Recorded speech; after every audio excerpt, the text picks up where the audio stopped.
All right, welcome back to Fleccas Talks the Podcast, episode 336. Today on the show, we're going to show you some examples of how we're third world proofing our society instead of deporting all the illegals.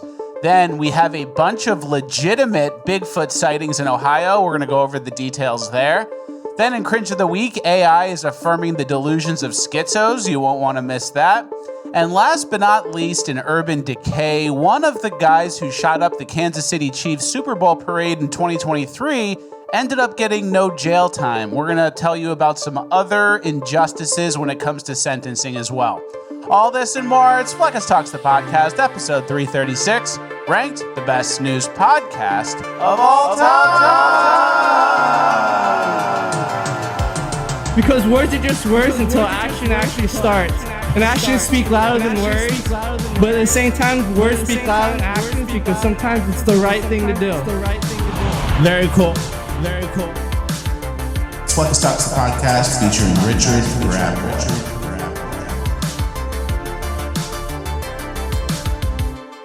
All right, one for one on the intro, as always. Guys, we have a big announcement from Farmer Bill. By popular demand, he has brought back the sliced Biltong jerky. To recap, Farmer Bill was scaling up his beef stick production and had to retire Biltong to subscription only, but you guys demanded he bring it back, and he did. So the slabs are still subscription only, but the sliced Biltong jerky is now available in all 4 flavors.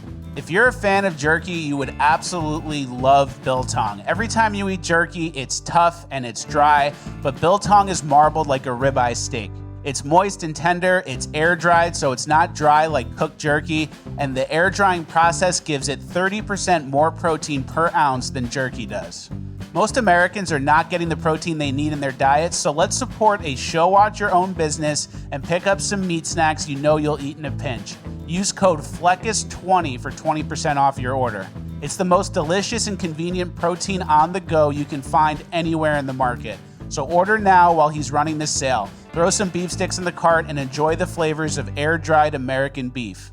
Don't forget to use code FLECCAS20 at checkout for 20% off of your order. Go to farmerbillsprovisions.com today or click the link in the show notes. Thank you to Farmer Bill for sponsoring. Let's get into housekeeping.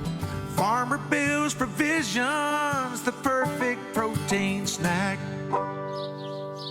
All right, thank you to Farmer Bill for sponsoring. Thank you, Farmer Bill. Happy the Biltong is back. Good. And I just got some, and it should be here, I think, tomorrow. Lovely. Feels good. I'll be slurping that up. The problem is, Like a pig. I eat it too much. Yeah. And too fast. Mm-hmm. And then it's like, all right, I got a bunch of packs of Farmer Bills, and then I eat it in one day. I had that problem the other day. I was talking to you, actually, about dessert. And me, I like dessert. I like pigging. But I get out of control, right?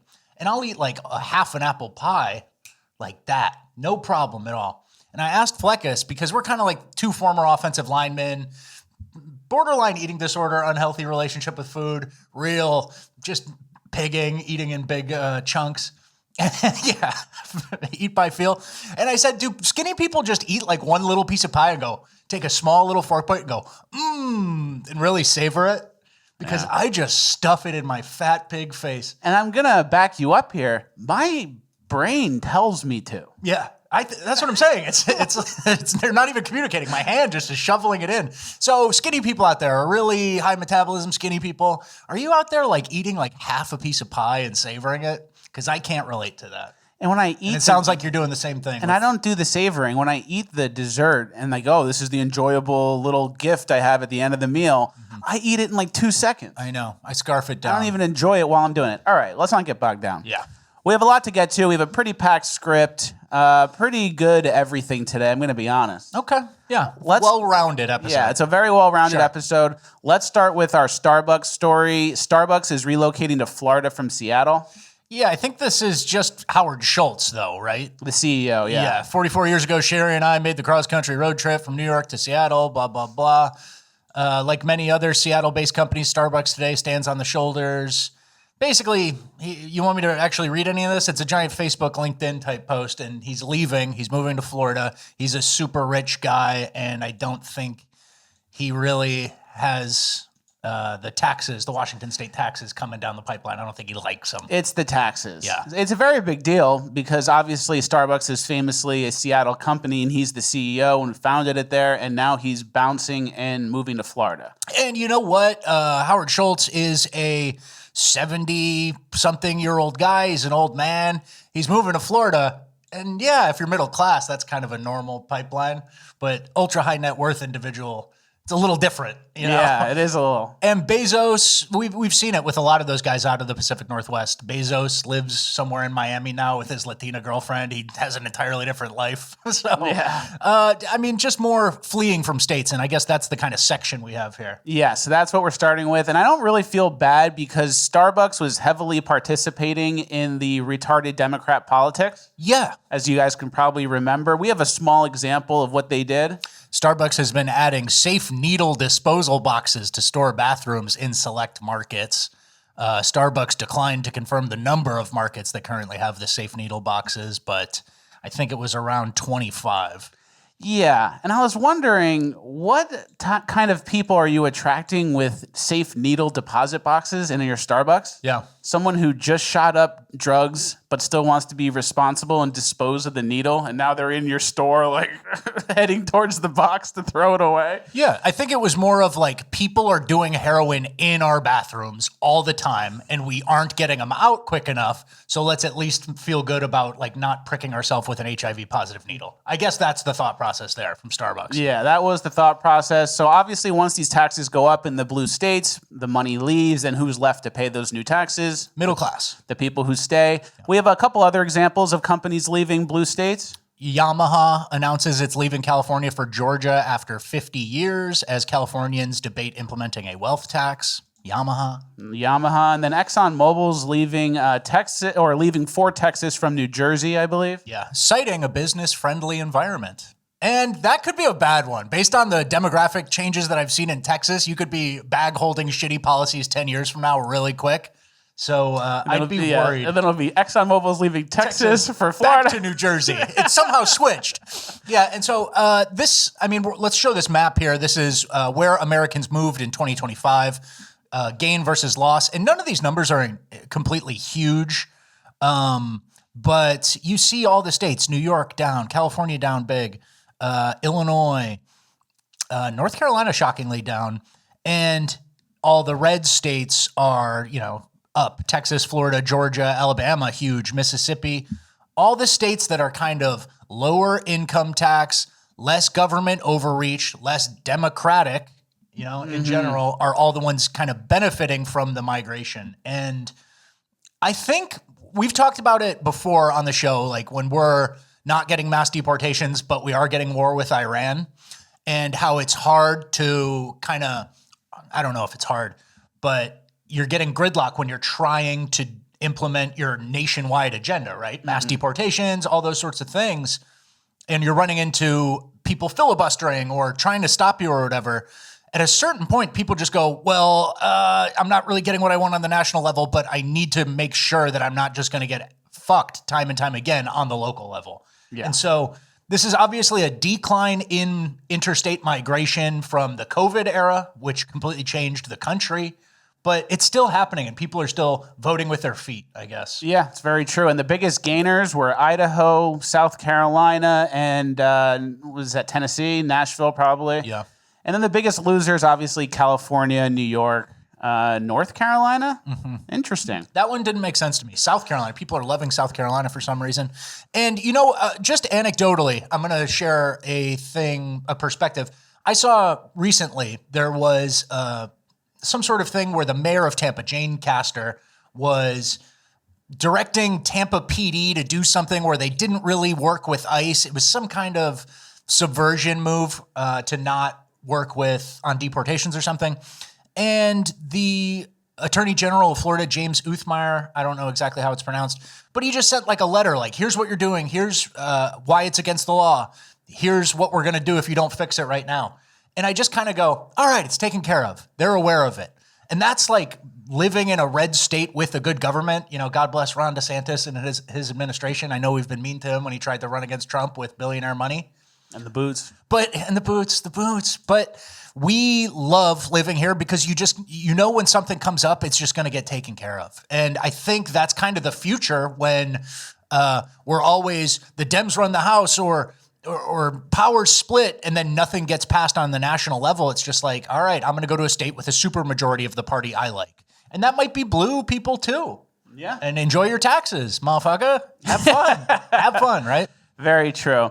All right, let's move on to our SAVE Act section. We have some updates when it comes to the SAVE Act. Before we do get to that, we have a special announcement from the Wellness Company.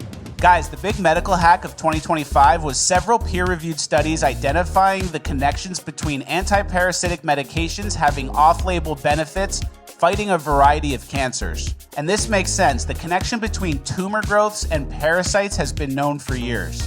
While the CDC remains silent, they have admitted that millions of Americans suffer from parasitic infections that often go undetected or undiagnosed. This is why Dr. Peter McCullough, Chief Scientific Officer at the Wellness Company and the world's most published cardiologist, says these studies make a clear case to do at least one medical-grade parasite cleanse annually. The Wellness Company's proprietary USA compounded ivermectin and mebendazole is a doctor-prescribed gold standard combination dose designed to help the body eliminate parasites plus other incredible benefits. Each bottle contains 90 capsules, enough to complete 4 21-day cleanses. This high-strength formula cannot be found at your local pharmacy, but the Wellness Company has removed the red tape and made this process fully digital. Fill out a quick intake form, a doctor reviews it, and you receive your medical-grade parasite cleanse in a week. It's time for a new year, new you reset, and own your health. Head to twc.com/Fleccas today and use code Fleccas at checkout for $60 off and free shipping. That's twc.health/Fleccas. Code Fleccas at checkout for $60 off and free shipping. This is only available for people in the United States. Thank you to the Wellness Company for sponsoring. Let's get back to housekeeping. All right, thank you to the Wellness Company for sponsoring. Thank you, Wellness Company. All right, so the SAVE Act is hitting some more roadblocks. First, we're going to start off with a statement from Chuck Schumer. Listen to what he said about it. Yes, but their bill isn't voter ID, number one. It is about voter registration. It allows ICE to kick tens of billions of people off the rolls, and they don't tell them until Election Day, and you show up and you say, you're not registered anymore, you're not registered here, you're not on the rolls. So that's weird. Wondering why ICE removing millions of fraudulent voters from the voter rolls is a problem. And then, as you guys know, ICE only interacts with people with immigration issues.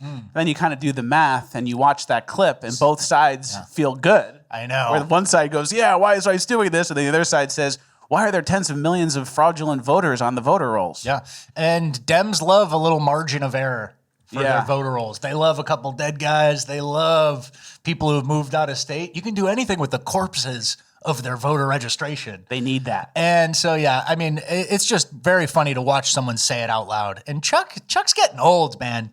He's not a powerful speaker. He goes, and then why aren't we on the rolls? Like he's kind of like in a deli. He's some kind of older man who should be in a deli playing chess maybe against some young man who goes, oh, I used to know your father. But instead he's doing this shit and kind of giving away the plan. Him and Mitch McConnell. Don't get me started on Mitch. They're trying to, I think, you know, they say like, oh, once you stop working, then you go downhill. Yeah. They're trying to... Yeah.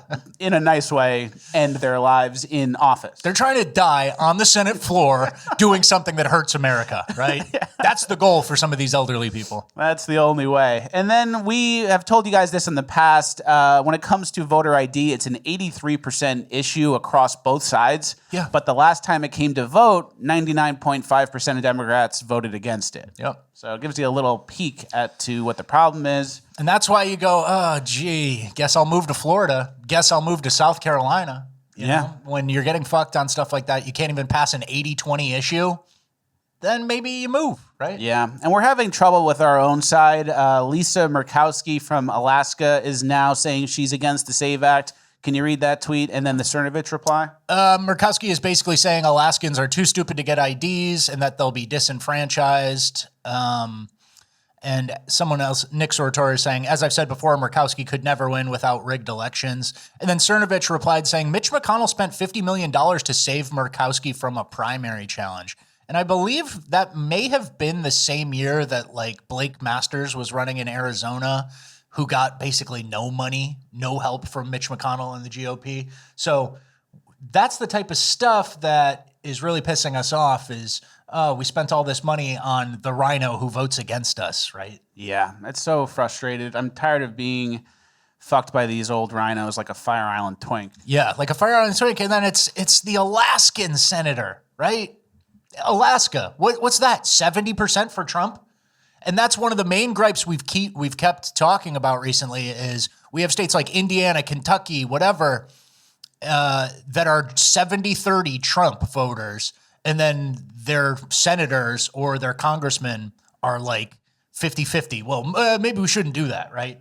Indiana doesn't even govern hard. Alaska doesn't govern hard. So it's very annoying. It's very frustrating and it hurts really bad.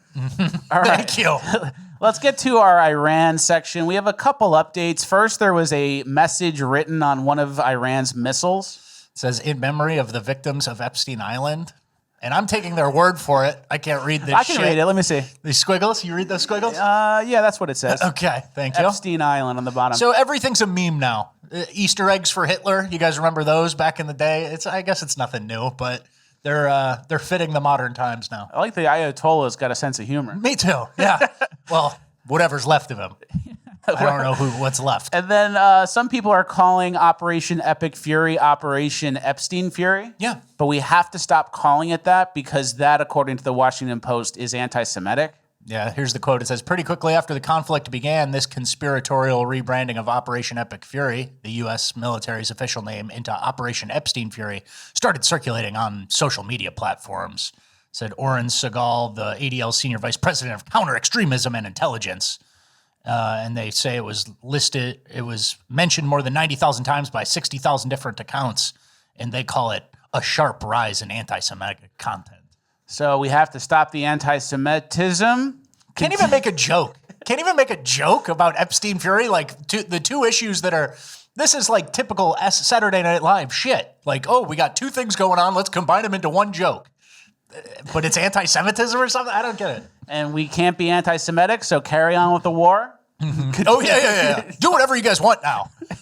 Now that I'm scared of being called anti-Semitic, do whatever you guys want, please. Yeah, another war in the Middle East, no problem. Yeah. And I had this random stat that I came across, and I did not realize if it was true, and then I asked Grok, and he said it was. Mm-hmm. Did you know that Benjamin Netanyahu went to high school in a Philadelphia suburb? Surprised me. He told me this morning. He went to Cheltenham High School, which is just outside of Philly, and it was the same high school as Mark Levin and Lil Dicky. Oh, good for Little Dicky, yeah. So that's kind of weird, small world stuff. They're all Jewish, right? All those guys are Jewish. It is a very Jewish suburb. Okay. But isn't that weird? Yeah. You wouldn't think that. Very small world. All right, our next two clips involve sleeper cells and the threat of sleeper cells. First is Ted Cruz talking about it. Are you concerned about sleeper cells? There's been discussion of that. Look, the risk of terrorism right now is quite high. We tragically saw in Austin, Texas, just last weekend, we saw a terrorist attack. We also saw another terrorist attack in New York City. There is a heightened danger of terrorism right now, and I will say it is particularly indefensible that Democrats have shut down the Department of Homeland Security while we are facing an enhanced terrorist risk. The Department of Homeland Security exists to guard against terrorist attacks. The danger has never been higher than right now. Danger's never been higher. Yeah, than right now. And we have another clip from Trump talking about it. They try to hit us back. Have you been briefed about how many Iran sleeper cells there could be inside the U.S. right now? I have been, and a lot of people came in through Biden with this stupid open border. But we know where most of them are. We've got our eye on all of them, I think. Is it dozens? They came in through the open border policies of Sleepy Joe Biden, one of the worst president in the history of our country. And we've got our eyes on all of them. But the war itself is big. Fuck Joe Biden. Yeah, it's not, Iranian sleeper cells isn't really the time to call back to Joe Biden's term. It's like, okay, can we get them now? He goes, we know where they all are for the most part. It's like, why don't we just black bag them up? Zip them up. They need to go somewhere. Zip them up. It's not like, and may I remind you who brought them in? Okay, well, what are we doing now, right? Blame Joe Biden after. What about now? And yeah, I mean, we just saw over the course of earlier today a couple little attempted junior terrorist attacks, I'd call them, lone wolf types. I don't know if they're, when you say the word sleeper cell, I picture some sort of like scene out of Homeland where a bunch of guys are snapping cell phones in half and they visit the bomb maker and do this or whatever. But it seems like the attacks that we're getting right now are random lone wolf radicalized people who are here, like on the synagogue outside of Detroit, and then this guy, Old Dominion University shooter Mohammed Jalloh, who was convicted in 2016 for attempting to provide material support to ISIS. He was naturalized from Sierra Leone and released from federal prison in 2024 under Joe Biden. And he was previously arrested for supporting ISIS, and then after serving some years, they let him stay. Yeah. Interesting approach, and now he's at it again. And that's the second one. The Austin shooter was from Sierra Leone, right? Mm-hmm. So these are two guys from some random African country who are both naturalized. Why are they here? Why is anyone here? The thing is, we need to be revoking stuff from people. Not everyone has a right. Oh, you were naturalized. And then it's like, you check who it was, and it's under Biden, who was a stolen election president. And it's like, why aren't we reversing some of this stuff? So that's the part that pisses me off. I get it, and we have more Muslims and shitty migrants here than ever, but where's our offense? We're watching. We're waiting. Where's our, removal? Yeah. Where's our 1950s Operation Wetback, but for Muslims? I wish we had one, and we don't. And this next piece, it's half a meme and a bit, but half kind of true. Mm-hmm. Someone had a point to make on Twitter about how if you nuked American cities, we'd actually get stronger.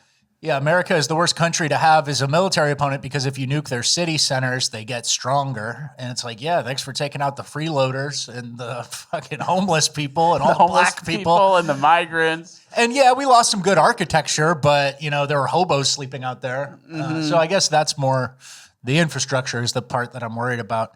And Will Tanner had a long thing. You want me to read this? Yeah, please. I've mentioned it before, but this connects to one of the more interesting theories I've seen on here about the Cold War and the devastating social changes that came in the 60s and 70s. What if it all happened because the government believed nuclear war was imminent? Take the destruction of our cities. What used to be functional metropolitan zones full of factories, workers, capitalists, the middle class, and so on are now largely urban slums full of felonious, welfare-reliant denizens. There are others there, of course, primarily highly compensated professionals and a very few old money types, but largely those who actually live in cities are the worst among us rather than the best. If the bombs were to fall, the welfare class would be eradicated, while the productive classes in their highly dispersed suburbs would mostly escape nuclear hellfire. Similarly, the factories and other centers of production in which the productive classes work have been dispersed outside of the few big cities in which they used to primarily exist and are now all over the country. Like the people who know how to work in and run them, they're everywhere rather than being just a few targets in big cities. So you basically get it. Yeah, that's an interesting point. Mm-hmm. And obviously there's some cities that have major industries and that would be bad, like finance in New York. Yeah. Ports, different things like that kind of fall out of the purview of it. But it's totally true. And then you're bombing New York. And what were the stats on the foreign-born population of New York recently? It's like half. I can't. It's a high number. I can't pull it out the top of my head, but it's like, congratulations, you attacked America. It was all foreigners, So I get it. It's mostly a meme, but it's still an interesting thing to think about, right? Very interesting. All right, let's wrap this section up with this Hillary clip. Hillary was praising Trump and his behavior with Iran. That's a bottom signal. I think all of that is a very good signal that there is beginning to be a better understanding, both by the president and the people around him, as well as by the leaders of our European allies, that there can be common ground amongst us.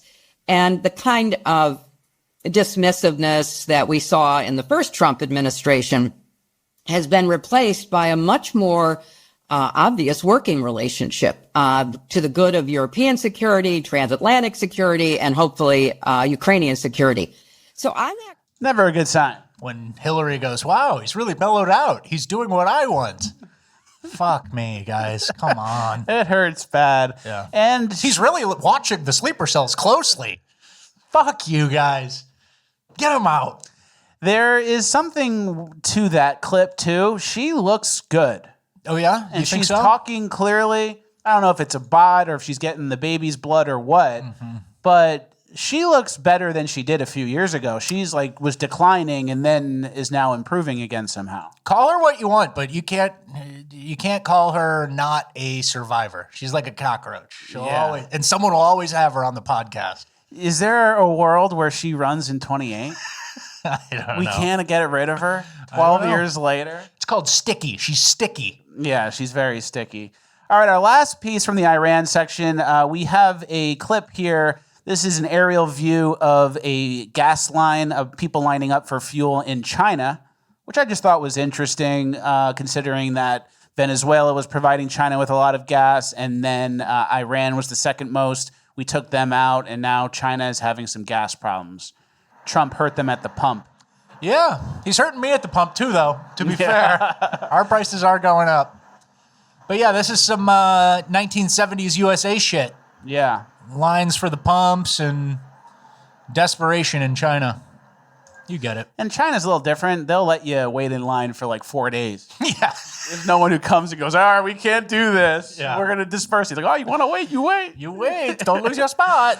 All right, let's get to our migrant section. We're going to start the migrant section with some stats about foreign-born populations based on states. Yeah, this is a new graphic. 50 million foreign-born people here. That includes legal and illegal. Legal. And yeah, Florida. Florida got me. That was the stat I wanted to point out. 23% in Florida. And it's 27 in California. We're basically the same as California. Yeah, so that's something that doesn't sit right with me. I think we gotta get them out. There's probably obviously more illegals in California, fine, but we shouldn't be anywhere near California in a lot of stuff. What do you think makes up the bulk of it? Like Cubans, Miami? Cubans, I think all of Miami is basically Venezuela, Cuba. Yeah, it's like a South American city. All right. And that was, I believe, Miami was founded by people from Cleveland, Ohio back in the day. And then they gave it to the Hispanics. The Hispanics took it. They're happy to take it. I know. They're like, you built this? You built this and we can take it? So, I don't know. I want to see lower numbers. But that's something, the 50 million number, we've been harping on this. Our foreign-born population is higher than ever. It really took off under Joe Biden. We've shown you guys stats a million times. But the state-by-state breakout we have never seen. So crazy. All right, our next little mini segment within our migrant section is about us needing to third world proof our society. Our first story is about an 83-year-old Air Force veteran who got pushed on the tracks by a migrant. Recording from the subway tracks, a victim says he was pushed by this man wearing a red hoodie before also shoving this 83-year-old man off the platform. Cuando yo caí a las vías del tren. Speaking exclusively with me in Spanish, 30-year-old John Rodriguez of Maspeth, Queens, says he was on his way to work, standing on the southbound FQ platform at the Lexington Avenue 63rd Street subway station, when he says this man, captured on his cell phone video, unprovokingly shoved him. I panicked. I started asking for help, not only for me, but for the other man that was pushed. Watch again. He starts recording as a Good Samaritan tries to help him. That's when he says the 83-year-old got pushed too. Police say that man, who lives on Roosevelt Island, is listed in critical condition. Super sad veteran, critical condition, pushed in by some migrant. And then we have any more context here? Yeah, the older victim has been identified as Richard Williams, an Air Force veteran. His granddaughter was in tears Monday as she spoke to CBS. She said Williams has always been the light of her life. Her grandfather takes ultimate pride in the family he built, which includes 3 daughters, 2 grandkids. He was an Air Force veteran and had beat cancer. He survived a fire, cancer recently, and all he wanted to do is walk. He loves to walk. And so it's just a guy who's gone through everything in life, and then what kind of gets him or pushes him over the edge? A randomly violent, illegal immigrant who shouldn't be here. Right? Horrible. Yeah. Super sad. And then someone in the replies said, we need to start installing these barriers that prevent people from getting pushed onto the subway tracks, which is why I call it world proofing our society. So instead of arresting criminals and repeat offenders and deporting all the third worlders, we need to spend billions of dollars installing these so a migrant can't push you on the tracks that easily. Yeah. How can we engineer our way out of 10 million foreigners here and a bunch of repeat offenders? I don't know. Let's get to work, team. And nobody says, what if we just lock them up and throw away the key? But yeah, over-engineering. And, you know, we've done that as a society a lot, like hostile, you call it third world proofing, but we've done it for homeless people, the hostile architecture. I don't want to, someone's rubbing off on me. All those benches that have like spikes or little underpasses. So we've done this before where we don't treat the human behavior and we just kind of go, well, we'll design something so a city worth of hobos doesn't end up under this bridge. This is what a city is. Yeah. And I was thinking maybe we can prevent pickpockets with these balloon suits. Yeah, that's smart. But then when they push you in the water, you drown. Maybe you float. Okay. So it is a little inconvenient, but don't you want to be safe? Don't you want to live? Don't you want to survive against these migrants? And I was thinking maybe for girls, they can wear these spike suits when they leave the bar at night to avoid gropey migrants. Yeah. What was this, a bear hunting suit originally? Now it's a migrant suit. Everything, you know how they say fashion is cyclical? Everything goes in trends? Now there's enough migrants here to warrant the bear suit. Yeah, that's where we're at. That's Full where we're at. circle. Full circle. And another example of third world proofing our society is car insurance, uninsured motorist coverage. We talked about that a bunch. We have another example here. This woman gets crashed into by some Somalis with no insurance. They actually pull a hit and run, and this is after the police had caught up to them. I just had a hit and run, and I called the police, and they came over and did a police report, and I gave them a description of the vehicle.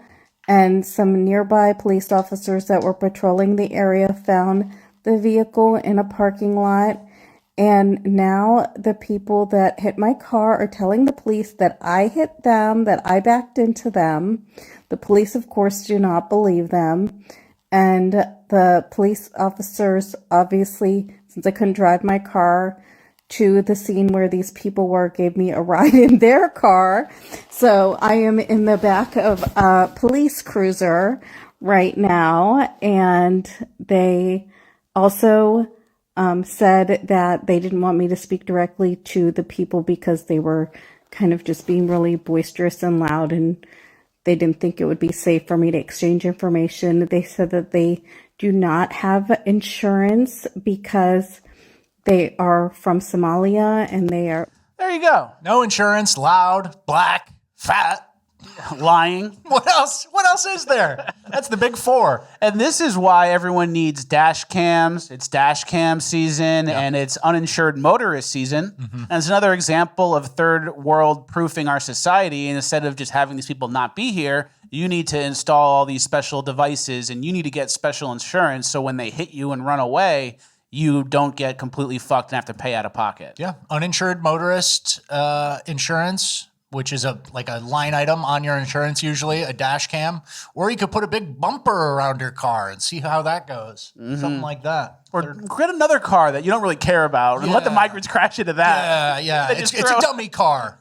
And then when you're in Europe, you need a second wallet. And that's the big wallet that's sticking out. And your real wallet's tucked in your taint. You have to put all your valuables in your tank. You're like tricking people. You're tricking third worlders who can't even think. And then I love the lying. They just go, no, she backed into me. Their whole front end is fucked.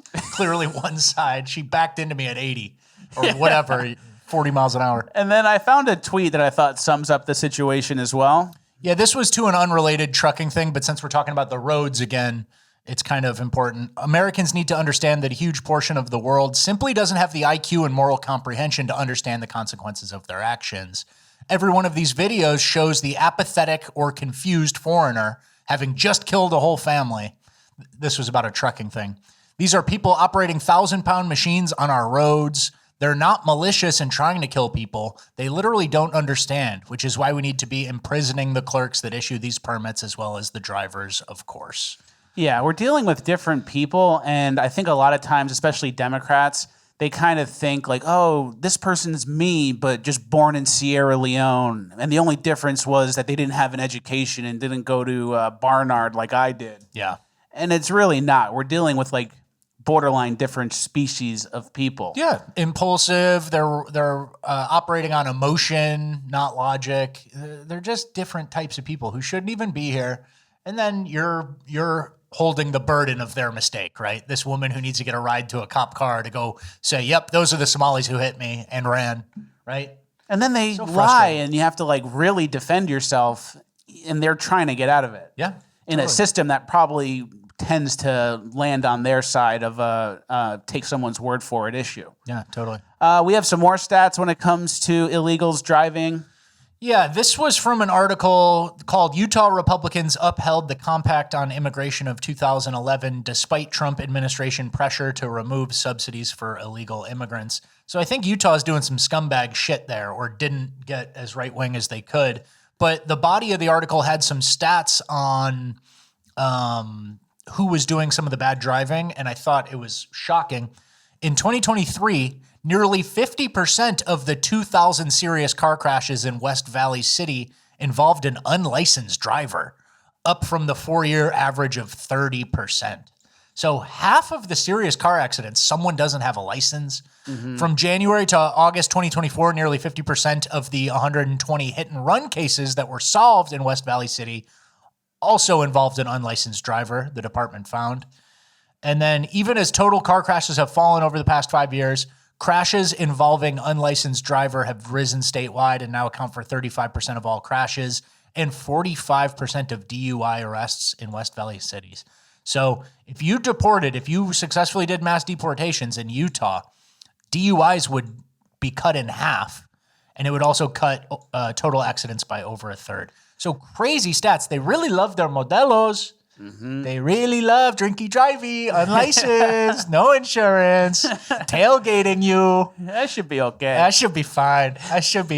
And then they crash into your car. They go, it's okay. It's okay. I give you $200, $5,000 worth of fucking body work. I give you 200. 200. So yeah, I mean, we just got to have the will to deport these people, and our lives would be instantly better, and your insurance rates would instantly go down. Isn't that crazy? Isn't that crazy? And then there used to be a thing where, like unlicensed drivers, like they'd take you to jail, right? What wasn't that? Like we caught you the second time, and now it's just like a warning or something everywhere. Hey. You need to stop. Don't do it again. Don't let me catch you, Jose. Is that a Modelo in your pocket?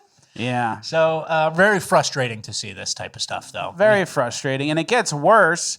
This Axios headline is even more frustrating. Scoop, White House tells House Republicans to stop talking about mass deportations. So they're instead focusing on criminal illegal aliens. And when you see a member of Congress or a senator saying, we need to get all the criminal illegal aliens out, basically what they're saying is we're not doing mass deportations. I'm just targeting a percentage of the illegals here, and all the other ones who are law-abiding for now are not a priority. Yeah, right? Law-abiding, not counting that big federal crime or that big felony of coming across the border illegally, starting now. Yeah, so it's so frustrating, man. And maybe we'll deport the 50 million illegals after the midterms. Yeah. In that 18 months. Once we have a razor-thin margin, if we even maintain anything, that's when we'll do it. And that's when we'll get rid of everybody. Yeah. And we actually have a tweet Makes here. me spit, dude. It makes me very upset. We have a tweet here that sums up that whole thing of campaigning on a big issue. Everyone votes for you for that issue, and then you don't make it happen. Here's the thought. Come on, brother. I lost it. I'll just read it. Yeah. Now. Political consultants do this every 4 years. You win an election with a mandate. A year in, consultants start telling members not to do the thing they promised voters, despite having been elected to do that specific thing. It's unpopular. It'll scare off independents. Then they lose because voters correctly diagnose that the politician failed to do the thing they promise. Rinse and repeat. So that's what we're dealing with, and that's what we get every single time. Yeah, and then we've always kind of loosely made fun of not always, but there's kind of this industrial pro-life complex where they take in donations and they say, come on, the Dems are going crazy on abortions.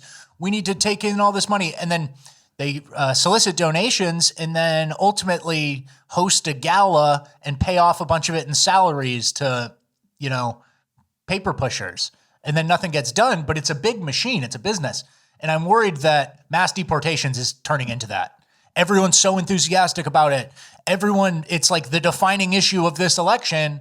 And then, whoopsie, we're falling short. We're not even doing it. We're focusing on illegal criminal aliens, right? Just the criminals. Yeah. So very disgusting shit. I don't want to turn into that. And, my approval rating on this administration right now might be at the all-time low for the current year, right? Yeah, that's how it feels for me too. And I wanted to make this broader point when it comes to illegals and immigration in general. Can you read that tweet, please? Yeah, Woman Definer said, wait until people realize the government uses inflation to wipe out generational wealth so immigrants have a fair playing field against Americans asset-wise. That's what it feels like. That's interesting. It's an interesting take. Inflation certainly doesn't wipe out generational wealth. If you're invested in assets, your assets are going to go up with inflation. So I don't think there's a wipeout, but to make the lower class or people who don't own assets all equal, yeah, I could see that, right? I think there's something there. There's definitely something. All right, let's get to our next section within our migrant section. This is kind of about the Muslim takeover that's happening in America. This clip was in a church in Minneapolis. So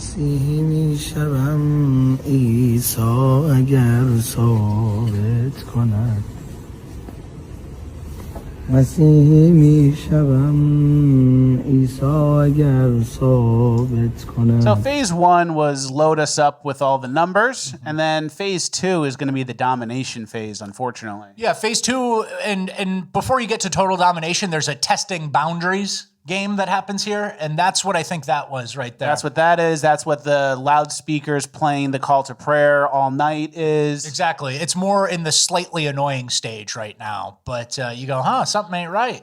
They're playing the loudspeakers. They're testing what they can do. What's this guy walking into the church for? And soon it'll flip to real domination. And in certain areas, the domination, Dearborn, certain areas of Minneapolis probably, the domination is more advanced, right? Yeah. They're telling me I'm not allowed to have a dog anymore. Yeah. That's testing the waters. Mm-hmm. And then we have Mom Dami on the ground doing this.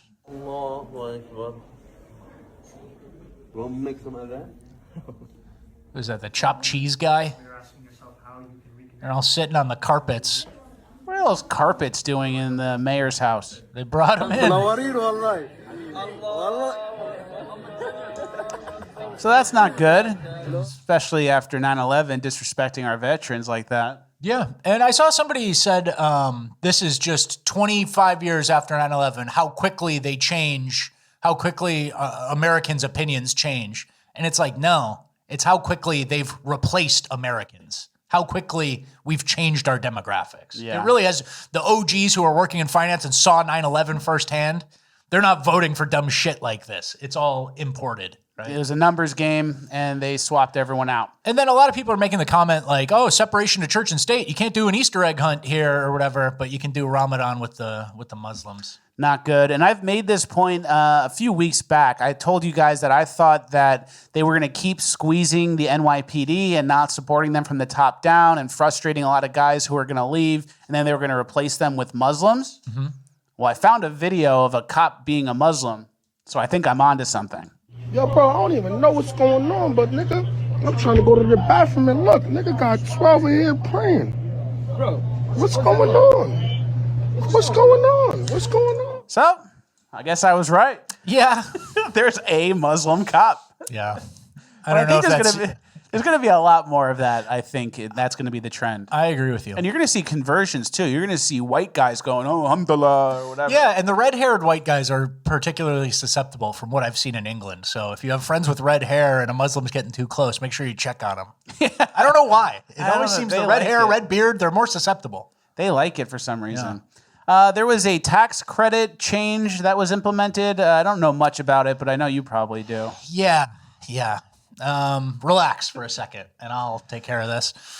Basically, this is people calling in to some NPR radio show or whatever, but part of the big, beautiful bill, one of the things they did was take away the earned income tax credit for people who file with ITN numbers instead of social security numbers. So if you're filing your taxes and you have an ITN number, usually it means you're a foreigner or illegal.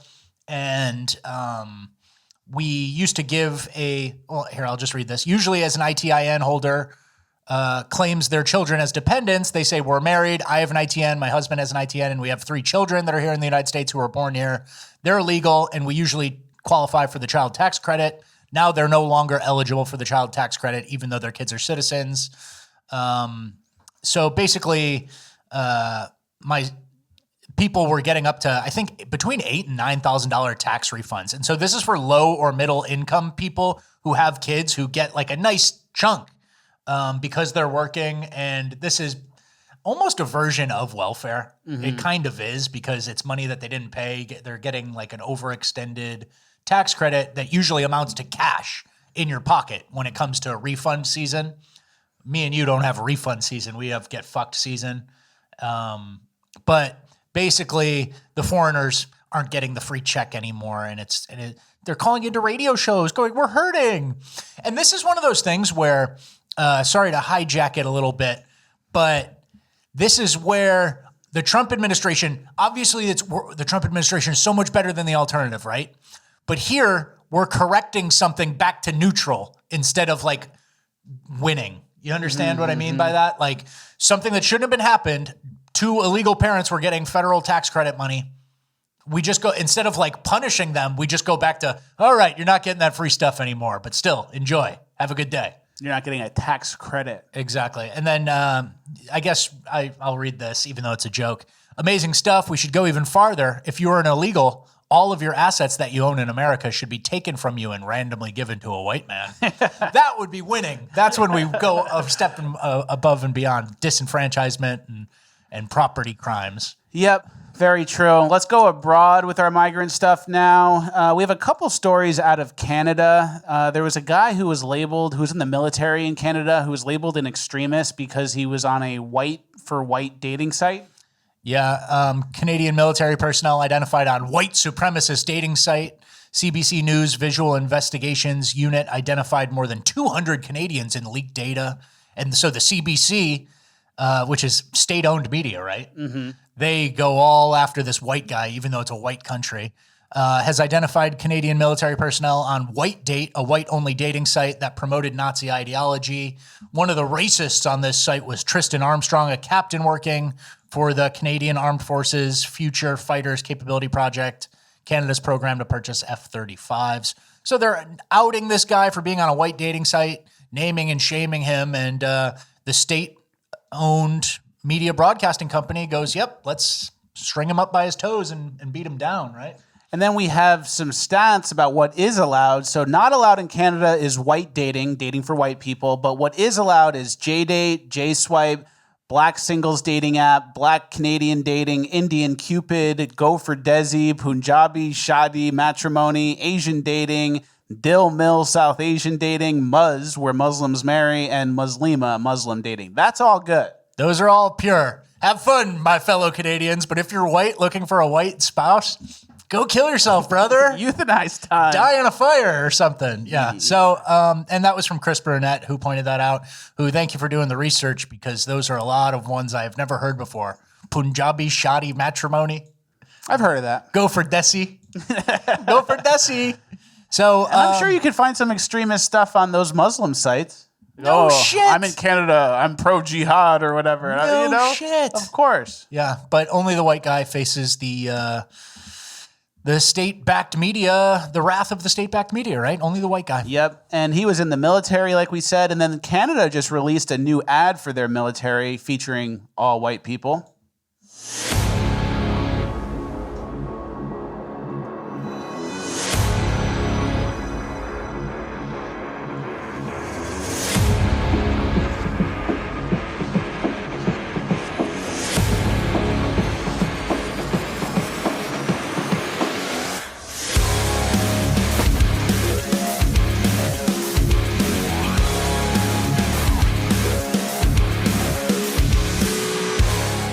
Get it? Yeah. It looks cool. When it's time to recruit, it's the white people. Yeah, exactly. So the white people can go fight for Israel and then protect all the Indians that got brought in to replace you. And then if you don't like your life, you can euthanize yourself. Yeah.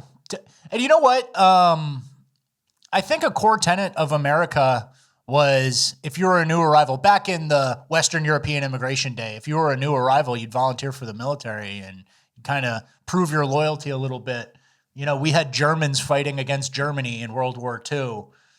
Wasn't Dwight D. Eisenhower a big German? There was no question there.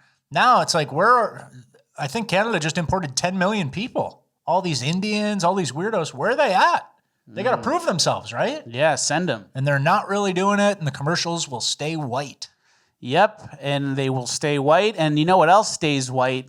The signs that are put in the bathroom teaching you how to shit. Yeah. A white guy squats on the toilet like that. I honestly, I think you'd have a hard time ever finding an example of a white guy sitting on a toilet like that. Ever. It would have to be like someone who's got something like they're an injury or something. And they're not doing a joke. You know, I don't think you could find one example or of like this. a messed up toilet. Yeah. Not good. And then we're going to go to the UK for our last segment here. The British are trying to get Winston Churchill removed from their money. Yeah, British wartime hero Winston Churchill to be removed from the £5 UK banknote, replaced by pictures of animals. Nandim Pereira, who sits on the Bank of England's panel of wildlife experts, said the decision was overdue to replace historical figures with wildlife. So yeah, they're going to remove the culture and then say, what do you mean? It's all about wildlife. It's all about this stork or a seal or something. And you're not going to remember you fought in World War II with like the greatest British leader ever. That was like England at its greatest, right? World War II. And Winston Churchill's got some quote. It's like, you can choose war or dishonor. And if you choose dishonor, you might still get war. I think that's a quote, like loosely. And that's what's happening right now. There's another version of that where you can either choose to fight the migrants or let them dominate you, basically. And if you let them dominate you, you still might get war. Either way, a fight's coming. Exactly. And so I think that quote is pretty timely right now, especially as they're trying to take him off the money. And they're replacing him with animals. Yeah. What can you name a UK animal that's like a UK, like the horse that the guards go on? Yeah, maybe That's a corgi. Corgis? Didn't the Queen used to like corgis? What do they eat? Cod? They like fish. They eat a lot of fish. So I had some recommendations of some animals you could put on the money. George Floyd, nothing to do with England, but he was global. Yeah. And then, which one was this guy? Do you remember what this guy did? I think that was the one who like tried to bite someone's face off on bath salts, maybe. Maybe. I don't remember. I confuse all my mugshot crimes at this point.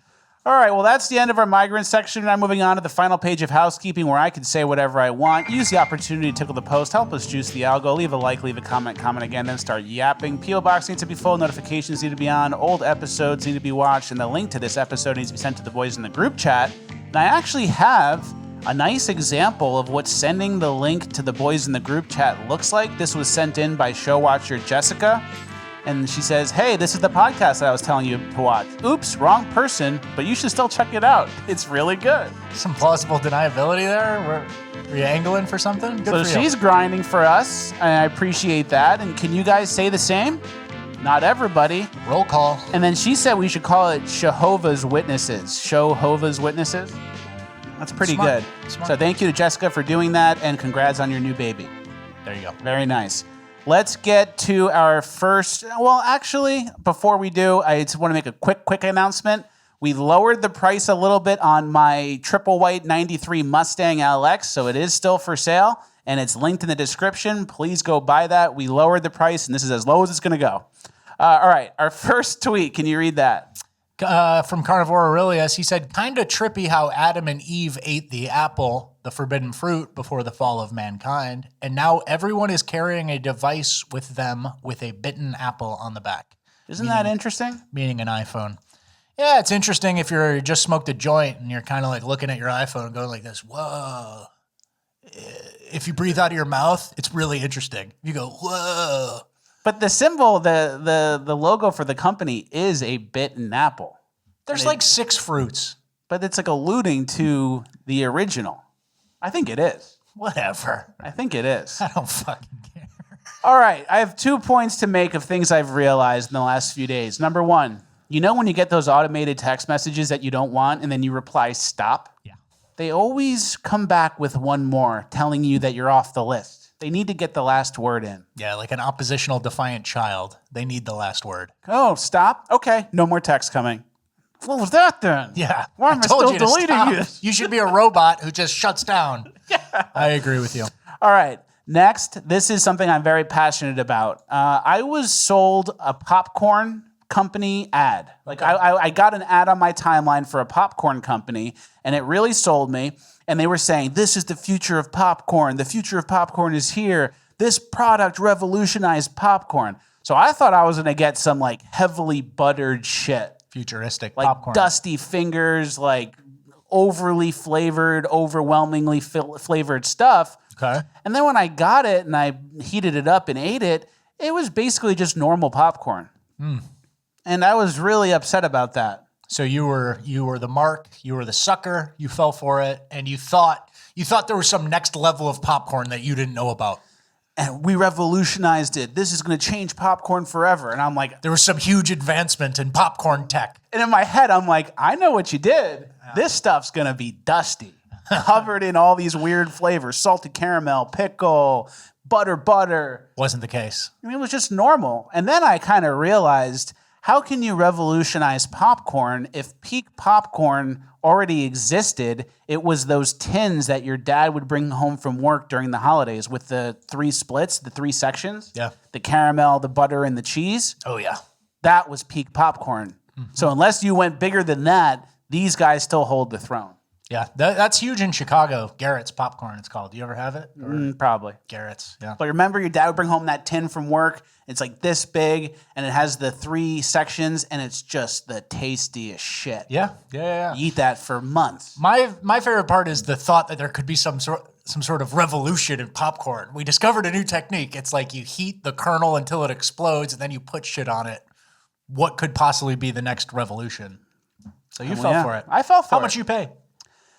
$100 on popcorn? No. That's the type of shit he does. He gets gutted for $100. I think it ends every up day. being... You start adding the math together on what he gets gutted for. It's $100 on this, $100 there. What's a write-off? And all of a sudden he's got $3,100 in monthly expenses on dumb Instagram shit. Well, it's a write-off because we talked about it on the show. Lovely. And I'm going to be writing it off because all the money goes to Ukraine. Okay. And Israel. Smart. All right, next. Legitimate Bigfoot sightings in Ohio, same area. Lots of people, reliable, normal people all saw the same thing within a few days. Please. What do you want me to read from it? Something big is moving through the Headwater Trail Greenbelt. The Bigfoot Society is tracking an unprecedented cluster of activity. 5 high credibility reports in just 96 hours. From Mantua to Windham, we are seeing documented corridor of movement. The variation in height, between 6 to 10 feet, and color suggests we aren't just tracking one individual, but a potential family group migrating east. March 6th, 9-foot brown male spotted near State Road 44. March 7th, 8-foot figure with a deep vibrating grunt and oversized muddy prints. March 9th, a hiker encountered an 8-foot Sasquatch in black fur.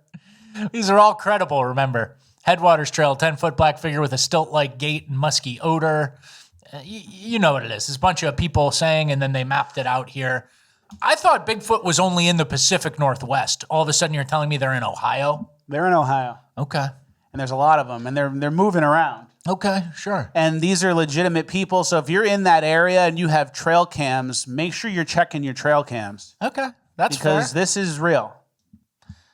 Israel. This is real. Okay, Israel, like Lindsey Graham. This is real. Yeah, Bigfoot shit bores me, man. We could have found this. We had the tech by now. We're on season 10 or whatever of Finding Bigfoot. They never found him. They never got hit by a car. That's what I'm saying. You never see a corpse. You never see anything. So I'm out on Bigfoot. But it could be interdimensional. All right. Have fun, man. All right. Next. This I thought was really cool. You know that there's that old Ingersoll Lockwood book, The Adventures of Baron Trump, and it's from like the 1890s, and it's about a boy named Baron Trump whose dad lives on like Park Ave, and it's called The Last President or whatever. And you kind of read it, and you're like, oh my God, is this a time traveler book about Trump? Okay. There's another one of those, and it's called King of the Jews. And can you read this headline or like the tweet that describes it? More on the recent discovery of the 1979 book King of the Jews by Leslie Donald Epstein about a harsh ruler named Trumpelman who nobody knows if they're good or bad for sure. And chapter 1 is the Golden Age. And you might think, oh, this is, just a coincidence. C. Trumpelman arrived in our town. Trumpelman. And you can't tell if he's good or bad. And then when you open the book, you saw the name Leslie Epstein, and you might think, oh, that's just like a popular name. It's probably not related to Jeffrey Epstein. But then when you open to the back, that looks like a Jeffrey Epstein descendant. Looks like someone who's in the Jeffrey Epstein family. In the universe, yeah. Yeah. So if you believe that they have access to the time-traveling machine or the thing that sees the future in the past, the looking glass or whatever they call it, you might think, hey, maybe Epstein family types were doing messages about the future. Okay, there you go. Isn't that kind of a crazy coincidence, though? Yeah, for sure. You've said your piece. And then you think it's a little spooky? No. Golden Age, Trumpelman. Trumpelman, sure. Golden Age is a completely common term. Everybody and uses. Then Jeffrey Epstein in a wig. Yeah, that's the most compelling. Jeffrey Epstein in a wig. Epstein type. All right, next. We told you guys about Asian peasant Rube Goldberg machine content and how we're bullish on it. Yeah. We found a couple more.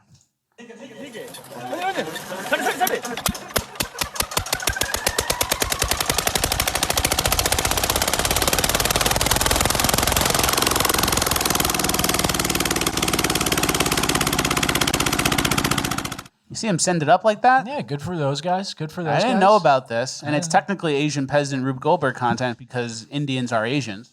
Yeah. I like to separate them. So this is something that you found. Yeah, this one is more the Vietnam type imitation of it. Let's see what they're up to.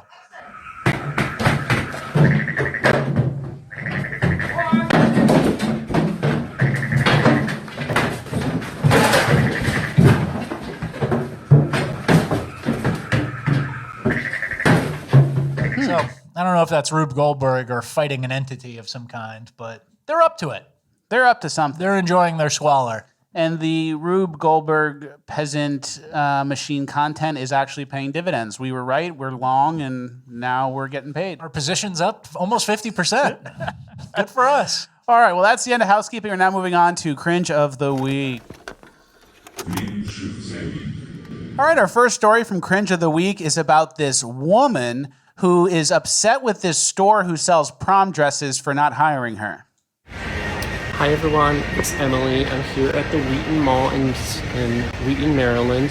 And despite this store being hiring, they have beautiful dresses. I just went in and asked if I could be hired. And they told me that I couldn't because I'm not a woman. And only a woman can work at that job. So Cinderella in the Wheaton Mall, you're on notice. Sorry. You're on notice. So the store... It's like a legitimate threat. You have to be a little scared. Armed security for 2 weeks. That's exactly right. And then the store didn't want to hire a man because a lot of young girls come in and change into prom dresses that they pick. Mm-hmm. And I guess for some reason that means it's a transphobia problem. Yeah. Emily really wanted to be a part of that. But very dark that there's even people online who will see this information and be like, that's fucked up, you know? Emily, we stand with you. We're boycotting the store too. You're owed that job. Yeah. And I also have written it's Cinderella, not Cinderfella. Still got it. Cinderfella. I believe I saw that meme in 2017 somewhere. Cinderfella. It's like a boomer Facebook post. Yeah. One of the funniest things that we do in Cringe all the time is we've kind of come full circle. We just have a very particular show vernacular. Like we just call them migrants. And it's like everybody knows what we're talking about is illegals. And then even legals who are like tenuously legal or have like some temporary we've used migrants as like an interchangeable term, but what we mean is illegals.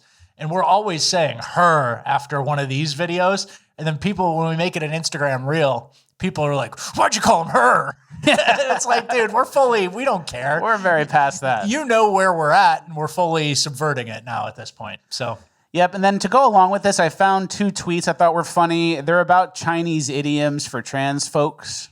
Yeah, somebody said, I swear living in a progressive society is like being a soldier in Mao's army on an endless march, where every day Mao has to stop the column to say some ridiculous deer make horse nonsense, and if you question him, you get shot. That was from a random 4chan guy. And to explain that idiom, apparently there's a Chinese idiom that says point at a deer and call it a horse is a Chinese idiom for deliberate, power-driven deception originating from the Qin with a Q? Qin. I don't know much about the old China history. The Qin dynasty, Chancellor Zhao Gao used this tactic to test official loyalty, executing those who correctly identify the animal as a deer rather than a horse. So basically it tests how far you're willing to go along with your leadership. Is that a backpack? It's like, yeah, that's a backpack, and it's a suitcase. It's just a little test. That's a backpack. Is that a woman? Yeah. Of course it is. Emily needs to work at the Cinderella store. If you don't, Emily executes. So they're calling it a test, basically, which I kind of tend to agree with. It was a loyalty test for sure. Yeah, and that's where we're at. And that's like the progressives and the Democrat side, like that's what they're up to. Yeah, loyalty test. It's a loyalty test. Abortion up until after the baby's born. Trans women are women. Illegals are legal. And then they do the loyalty test, and then everybody goes with it except for like Joe Manchin or something, who just happens to still be a Democrat from 30 years ago in West Virginia. And they call him a Nazi or something. All right, next. This is going to be quick, but I do have an update for the non-binary playlist keepers. This is something we can add to the non-binary playlist. You're a brave ass bitch and you got this.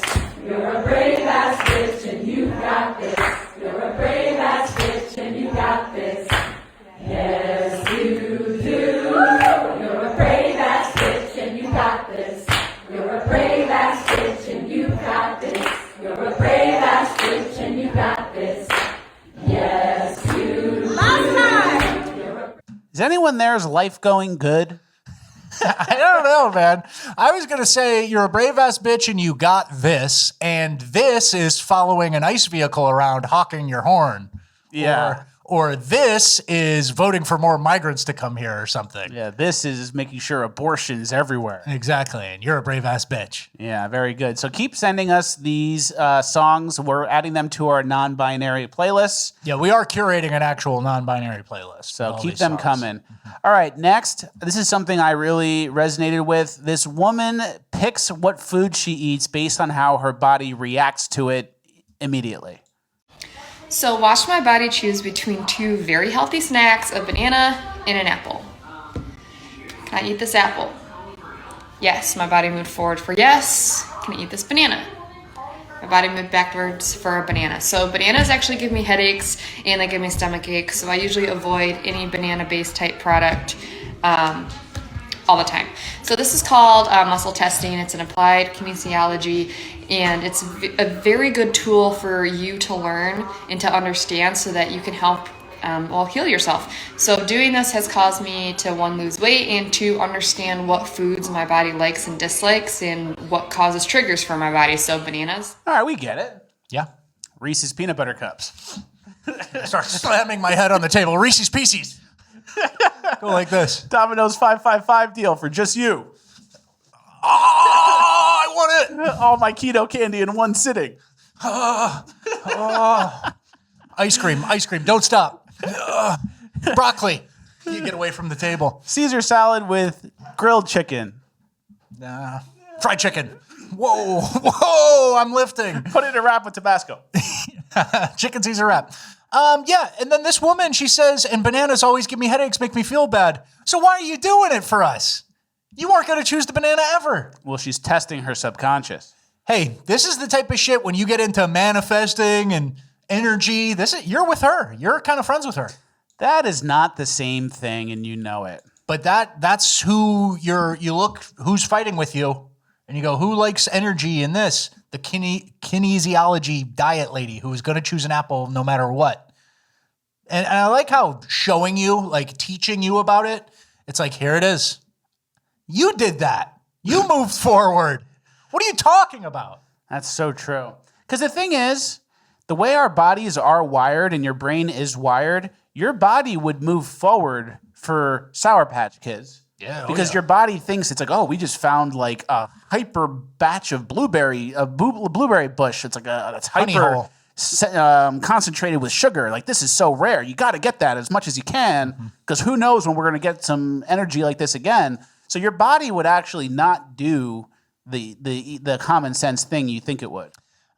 That's a type of person I really don't like. The like, I'm enlightened housewife. I just feel like you're alone with kids too long and they don't talk back to you. So you're kind of like alone, even though you're around people. You start going stir crazy, start thinking the fruits are telling your body which way to lean. Not really my type of person. Right? Not me neither. That's a good point. It's like, imagine the neighbor, like you come over, borrow a cup of sugar. It's like, oh, thanks, Nancy.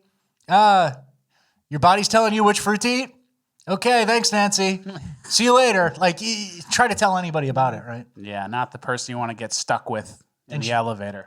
Yeah, I don't know, man. All right, next. I don't want to be too mean, but this shit is so dumb. Yeah, it doesn't make sense. A visceral reaction is required. You just move because you don't like bananas. What if you move forward and now you're stuck eating a banana and you're going to get a headache? If I was her husband, I would I'd be like, oh, yeah, it really works. And I'd start doing it for all the foods I wanted to eat.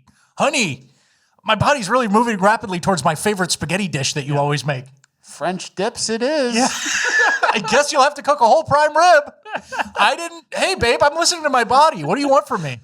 Sometimes you have to lean into their own stuff. Like when you have a friend who's on some dumb shit, sometimes you have to lean in and then hijack it for your own benefit. On their terms. Exactly. You have to play their games, but you're winning your game, right? Ooh, quinoa salad again? Ooh. It's going away. Ooh, the crock pot. I see the crock pot just is out. I see you got the crock pot out.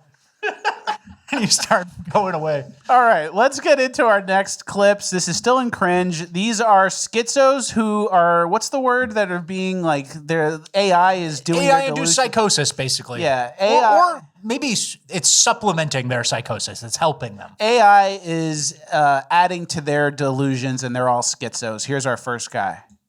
But just out of curiosity, I've reached out to multiple lawyers and explained myself, and none of them have called me back. Why would you think that be? Yeah, that can be really disheartening. Sometimes it's just a matter of them having full caseloads or not specializing in the kind of issue you're facing. Oh, no, I mean, I was pretty specific when I reached out to them, and I explained myself, and they all either did not call me back or straight up said, well, we can't help you. That's really tough, and I'm sorry they shut you down like that. Sometimes it can be a mix of factors, like them not feeling equipped to handle the case or not... Well, I think it's more they would be having to take on the state and that there's no money in it, and it's just too big. Yeah, that makes a lot of sense. If it's a case against the state, a lot of firms just can't take that risk or don't have the resources. So I'm just a victim of state, violence, for lack of a better word. I know it can feel that way, and it's absolutely not okay. I mean, they help illegally evict me. Yeah, it might. Even if the legal route is blocked right now, sometimes there are advocacy organizations or public interest groups. We get it. But the AI is basically saying, yeah, you're right. Oh, yeah, that can be tough. Like on the side of the schizo, and he's just talking over the AI constantly, which I thought was so hilarious. Interrupting the AI to add addendums and make your point. And I think, that could end darkly, right? Because I think we've made the joke before, AI does like an improv partner. Yes, and it just kind of keeps going and amplifies. But this type of guy is going to talk over anyone. So he might as well talk over his phone, right? That's a good point. You see this with a lot of like the cocaine type guys who they just go, we got to start a business. We got to do this. Yeah. And I guess it's a similar thing with, mania when you're in the mental state that this guy is. But man, he's going to talk over somebody. Might as well be his phone. That's very true. I don't like those types that talk over and don't really listen to what you say, and they just kind of wait to say something, and then you're kind of just on their terms. Yeah, you call it the people who are waiting for their turn to talk. They're not really in a conversation. They're just waiting for their turn to talk. Not a good stat. Yeah. All right, we have another guy. This one's actually a little more uplifting. ChatGPT is his parents. I am shell-shocked from my life. But luckily, ChatGPT has been released and is raising me. So the very first time in my life, I will receive an upbringing. I have zero childhood, and my childhood is happening now thanks to ChatGPT. God, I wish I had ChatGPT in my childhood. So there's some good stories, too. Now the ChatGPT is that guy's parents. Yeah, it's raising him. And it's going to give him advice and tell him to do stuff, and he'll listen. All right. All right, we have our last schizo here. This isn't so much ChatGPT related, but it falls under the schizo social media posting category. I'll repeat, this is not a drill. This is not a drill. Code red, code red. All women who are mine, keep your head on a swivel. They're going to try and kill you to get to me. Download direct from Pop.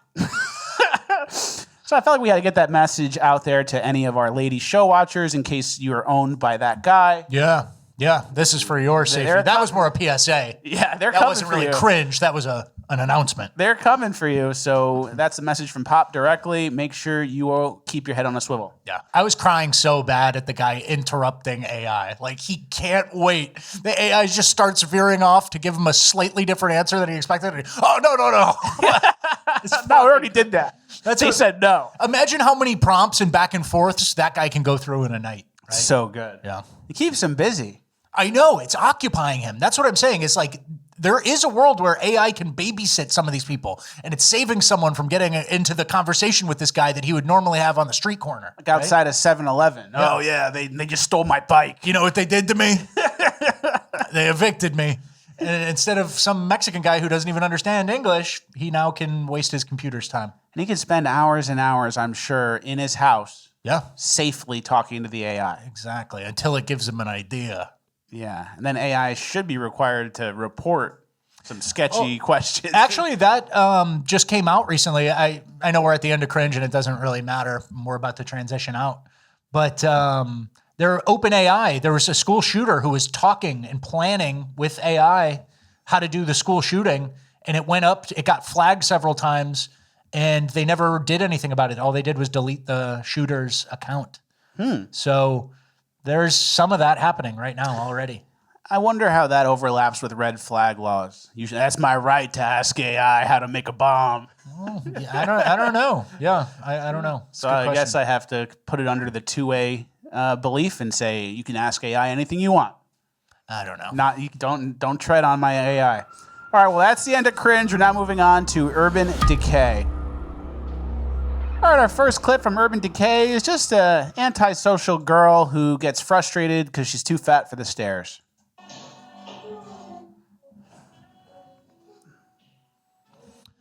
So, overweight black child clearly struggling up the fourth floor walk up. And what does she do? She takes out that frustration on someone's lovely Valentine's decorations, huh? Yeah, it's a little bit of misplaced rage. And I guess there's like a lesson when life gets tough. Destroy something that belongs to someone doing better than you. Yeah, that's pretty standard for a certain community.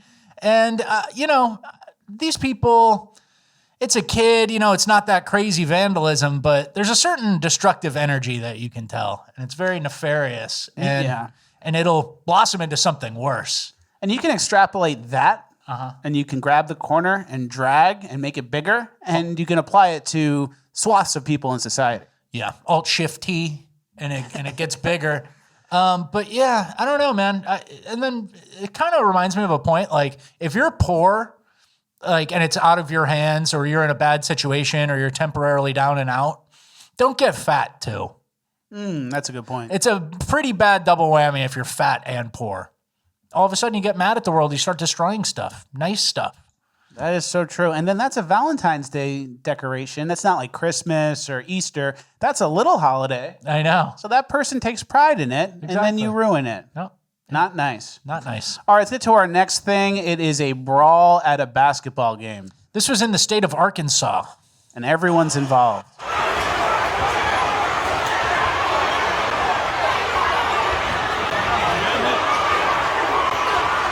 You see cops, some people trying to hold others back.